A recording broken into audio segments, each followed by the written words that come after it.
আলহামদুলিল্লাহ হয়ে আসলো আমার আচার। আচারের শেষ মশলা ডালতেছি।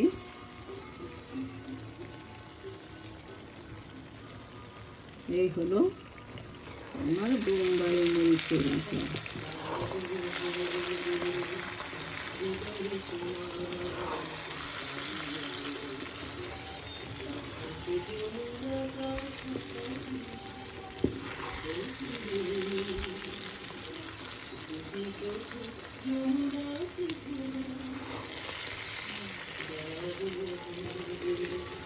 এখন শুধু নাড়া দিয়েই নামিয়ে দিব। খেয়ে গেছে এটা, কারণ অনেক সাবধানে নাড়তে হয় যাতে মরিচগুলো না ভাঙে। ভাঙলে তো আবার কি বলে খবর আছে খাওয়ায়।